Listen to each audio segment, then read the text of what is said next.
Bonjour à vous toutes et à vous tous, voyageurs du net et amateurs de tarot. Bienvenue dans cette nouvelle vidéo pour un tirage qui a comme thématique votre relation à la vie et plus particulièrement comme question que je vais poser au tarot pour vous, comment améliorer ma relation à la vie.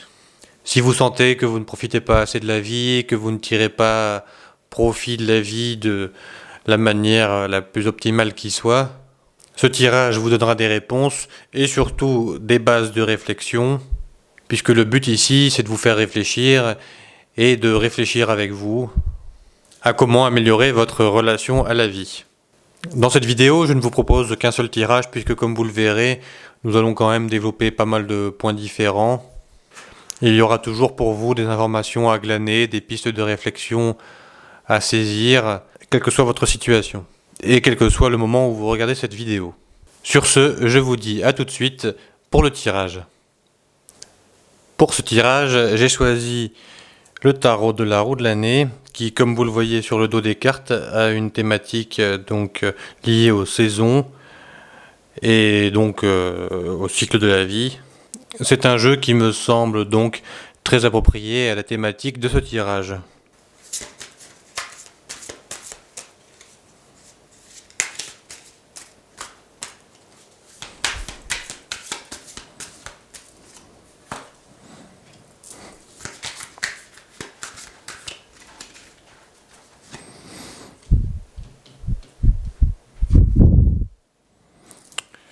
Alors nous avons le 2 de pentacle, un autre 2 qui est le 2 d'épée,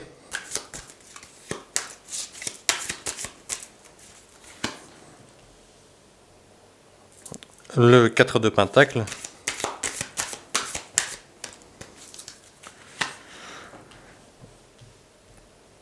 et le 6 de coupe. Commençons par le 2 de pentacle, qui, comme vous le voyez, nous montre deux enfants, un garçon et une fille, qui sont en train de jouer sur... je ne sais plus comment ça s'appelle, le mot ne me revient pas, mais bref, qui sont en train de jouer ensemble.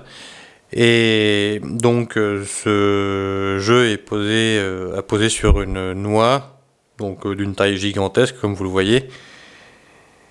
Et donc chacun des deux enfants a un pentacle dans la main, avec dans ce pentacle une feuille qui... Bon, je sais pas de quel arbre il s'agit, mais bon, peut-être un chêne. Enfin bon, peu importe.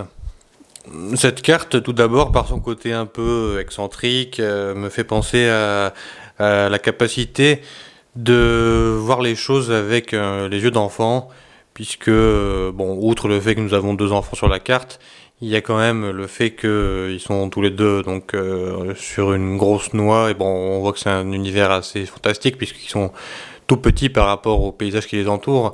Même quand on regarde les deux fleurs, les deux trois fleurs qu'il y a en arrière-plan à droite, bon, vous voyez que au niveau des échelles, au niveau de l'échelle, ils sont très petits comparés à cet univers. Donc c'est un peu comme les Lilliputiens ou les Minimoys dans la culture plus moderne. Donc déjà, je vous amène à vous poser cette question. Quel regard est-ce que vous posez sur les choses, sur la vie? Est-ce que vous voyez les choses avec des yeux uniquement d'adulte? Ou est-ce que vous savez de temps en temps, au moins de temps en temps, et si possible assez souvent, voir les choses avec des yeux enfantins? Donc je m'explique. Déjà, est-ce que vous êtes prêt ou prête à découvrir de nouvelles choses, à vivre de nouvelles aventures, à apprendre une nouvelle langue ou quelque chose du style, une nouvelle compétence, à explorer de nouveaux endroits? Est-ce que vous avez en fait, un peu comme les enfants, donc cette quête de l'inconnu, à chercher à toujours découvrir des choses, à en apprendre sur la vie, quitte à faire des erreurs, quitte à vous tromper, puisque de toute façon ça c'est aussi le propre des enfants, ils n'ont pas peur de faire des erreurs, de se tromper. Ils ne se posent pas de questions par rapport à ça, ils apprennent et puis c'est tout. Ils considèrent chaque expérience comme une expérience, c'est tout. Ils ne se posent pas de questions sur est-ce que ça va leur apporter ceci, cela, et voilà, ils sont portés vers quelque chose et ils y vont. En fait, ils se posent pas autant de questions que nous. Ensuite, dans vos créations, dans vos projets, est-ce que vous faites preuve d'inspiration, de créativité, un peu comme les enfants, d'un petit brin d'originalité, voire même de folie. Bon, une bonne folie bien sûr, hein, mais dans vos décisions aussi, est-ce que vous n'êtes pas trop rigide? Est-ce que vous vous ouvrez à des nouvelles opportunités? Est-ce que vous vous ouvrez aussi à ce que votre guidance intérieure a à vous dire? Et donc que vous ne restez pas toujours coincé dans votre côté analytique, rationnel, qui cherche la sécurité, le confort et parfois même dans l'excès la routine. Et de la même façon, quand vous recevez une nouvelle, donc une nouvelle qui n'est pas toujours agréable, qui peut être voire même triste ou de mauvais augure, est-ce que vous réussissez quand même à avoir une issue à tout ça? Est-ce que vous réussissez à avoir le positif dans votre vie quand même? Voilà, tant de questions que je vous amène à vous poser. Ensuite, il y a un deuxième aspect qui me parle dans cette carte. Alors, ce serait par rapport au fait d'avoir deux couloirs d'arrivée d'argent, ou tout du moins de diversifier vos revenus, ou ce que vous amassez. Ça peut être en nature aussi, ça peut très bien être des gens qui vont vous donner diverses choses, de la nourriture, etc. Est-ce que vous réussissez en fait à avoir plusieurs... Est-ce que vous avez une capacité à générer plusieurs flux d'abondance vers vous? Et surtout, est-ce que vous ne mettez pas tous vos œufs dans le même panier? Ça, c'est une question à vous poser aussi, puisque si vous n'avez qu'une seule source de revenus, si vous n'avez que une seule, comment dire, si vous mettez votre argent à un seul endroit, si vous mettez tous vos biens, tous vos vivres au même endroit, après, en cas de problème, vous n'avez pas vraiment de plan B en fait. À vous maintenant de vous poser ces questions. Vous pouvez éventuellement mettre la vidéo sur pause si vous le souhaitez. Je passe à la carte suivante qui est le 2 d'épée. Alors, donc nous voyons deux hommes qui sont en train de faire un duel, mais on dirait que ils ont chacun embroché une châtaigne ou un gland, quelque chose du style. Bon, je sais pas vraiment. Ils sont dans qu'on appelle ça, ils sont dans c'est une sorte de graine. Alors le nom ne me revient plus. Moi je dirais que ça reprend la symbolique de l'épée avec tous les pics. Alors cette carte qui peut paraître bizarre, moi ça me fait penser à cette question en fait. Est-ce que vous vous battez pour les bonnes choses? Est-ce que vous portez en vous des combats qui vont donner de bonnes graines? D'où la notion de graines qu'on retrouve ici.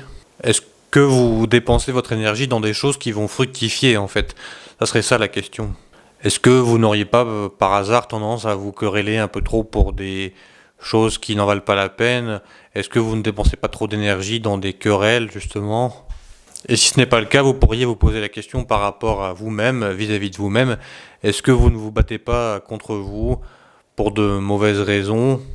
Est-ce que vous ne vous mettez pas des bâtons dans les roues, puisqu'on pourrait très bien voir comme un duel intérieur dans cette graine qui serait vous, et donc deux aspects de vous-même qui se battent pour au final quelque chose qui pourrait essayer d'obtenir main dans la main.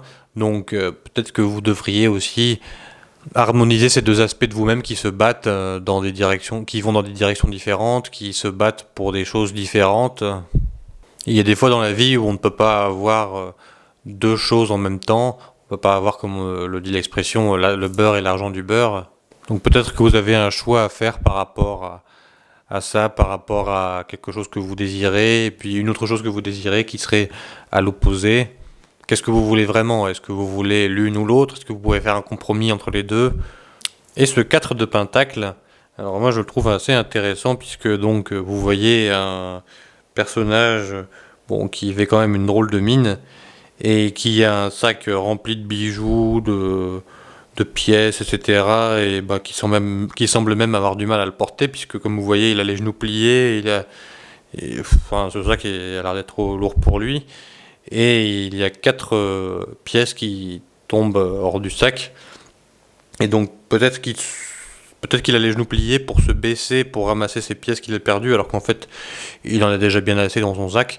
Donc peut-être que ça fait référence à votre tendance à peut-être trop amasser, peut-être que vous essayez d'amasser, mais peut-être que vous ne dépensez pas assez ce que vous amassez, et que du coup, il y a comme une rétention, un trop-plein. Peut-être que du coup, vous mettez beaucoup d'argent de côté, mais de manière démesurée. Une quantité d'argent qui ne va pas vous servir, parce que bon, je suis d'accord qu'il faut toujours être prévoyant, il faut mettre de l'argent de côté, etc. Mais si vous vivez durement, si vous vous privez de tout juste pour pouvoir mettre de l'argent de côté, est-ce que c'est vraiment la bonne chose à faire? Est-ce que vous devriez vous serrer la ceinture juste pour mettre de l'argent de côté? Peut-être que c'est ça le problème aussi. En tout cas, je dirais que le problème avec cette carte, de manière générale, après, donc là, il va falloir voir en fonction de vous ce qui résonne en vous, mais le problème de manière générale, c'est un excès de matérialisme. Ça peut être aussi du consumérisme à outrance. Peut-être que vous amassez trop de biens, peut-être que vous achetez trop, vous avez trop de vêtements, trop de technologie, trop d'abonnements à ceci, à cela. Bon, peut-être que ça vous fait perdre de l'argent aussi. Ça pourrait être ça, ces quatre deniers qui tombent du sac. C'est en fait des pertes d'argent parce que vous essayez de trop avoir, en fait, de trop consommer. De toute façon, ça c'est quelque chose d'assez récurrent dans notre société, surtout occidentale. C'est un peu le mal du siècle. On dirait que les gens, faute d'avoir un sens à leur vie, de donner un sens à leur vie, d'avoir un but dans leur vie, accumulent pour oublier en fait, en quelque sorte, leur vide existentiel.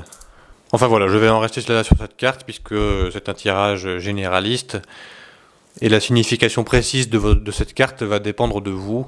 En tout cas, il y a quelque chose vraiment qui est lié au matérialisme. Donc posez-vous la question de quoi il s'agit chez moi. Je vous ai donné quelques pistes. Maintenant, à vous de voir. Peut-être que ce n'est pas ça du tout. Peut-être que c'est autre chose. En tout cas, c'est lié à l'argent, au matérialisme, à ce que vous amassez. Il y a une ou plusieurs choses à revoir à ce niveau-là. Ensuite, pour finir, nous avons le 6 de coupe. Alors, qui nous montre une femme qui contemple visiblement un couple qui est dans l'eau, en train de s'enlacer. Bon, ce qui est quand même bizarre, c'est que les deux amants donc sont habillés. Alors moi, ça me fait penser à une vision onirique qu'aurait cette femme là en premier plan, d'où le fait que les gens seraient habillés, le couple serait habillé, puisque bon, être habillé dans l'eau, être habillé comme ça sur son 31 dans l'eau. Bon, moi en fait, je pense que c'est le couple qu'elle a eu ou le couple dont elle rêverait. Donc en fait, à mon avis, elle est en train de rêver ou de rêvasser plutôt, de s'imaginer quelque chose, de tirer des plans sur la comète, comme on dit. Donc déjà, est-ce que vous vivez vraiment votre vie? Est-ce que vous ne la rêvez pas un peu trop? Puisque on ne peut pas à la fois la rêver et la vivre. Moi, je vois bien autour de moi qu'il y a beaucoup de gens qui rêvent leur vie, qui vivent un peu dans leur tête, qui projettent ceci, cela, qui aimeraient bien avoir ceci, avoir cela, avoir telle situation, exercer telle activité, et qui en fait ne s'en donnent pas les moyens.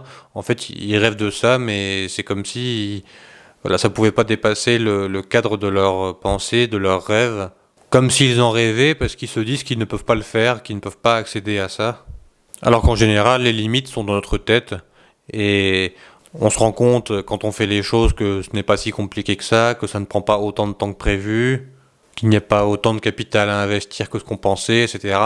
Enfin bon, on se rend compte de la faisabilité des choses, mais pour ça, il faut déjà commencer à chercher les moyens de faire ce qu'on veut faire et puis ensuite de mettre en place petit à petit, étape par étape, ce qu'on veut faire. Mais bien sûr, vous avez le droit de rêver. Maintenant, la question que je voudrais vous poser, c'est est-ce que vous ne pourriez pas faire de ces rêves une réalité? Même si votre rêve est idéal et que nous ne vivons pas dans un monde qui est idéal, peut-être que vous pouvez aménager votre rêve et déjà avoir une partie de ce dont vous rêvez, ou d'une autre manière.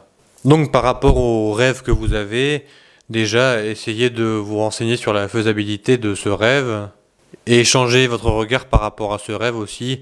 Essayez d'envisager sa faisabilité, essayez de vous ouvrir à des opportunités qui vous permettraient de le réaliser, même si ce n'est pas, comme je le disais, totalement ce que vous aviez en tête, au moins vous ouvrir à quelque chose qui s'en rapproche.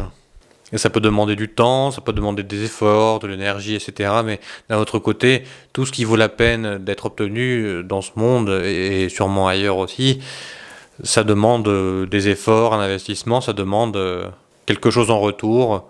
Donc tout ce que vous pouvez mettre dans ce projet, dans ce rêve, votre énergie, vos efforts, votre temps, etc. Peut-être même de l'argent si besoin est, auquel cas, du coup, peut-être que vous devriez mettre de côté pour ça et revoir votre problématique par rapport à l'argent, donc par rapport à cette carte d'avant, le 4 de Pentacle. Et pour faire un lien avec la première carte, peut-être que vous pourriez aussi voir les choses avec un regard plus enfantin, un regard plus ouvert sur les choses, puisque les rêves ont quand même un côté enfantin.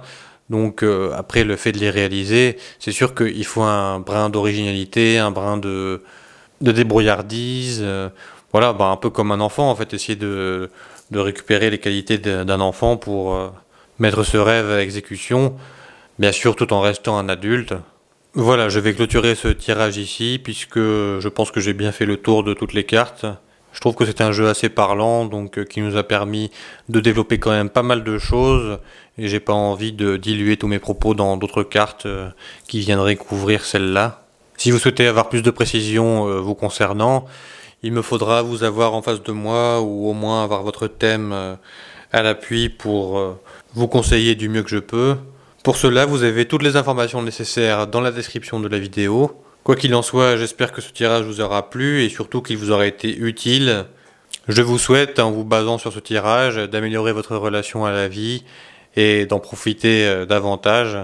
Quant à moi, je vous dis à bientôt pour une prochaine vidéo. Plein de belles choses à vous.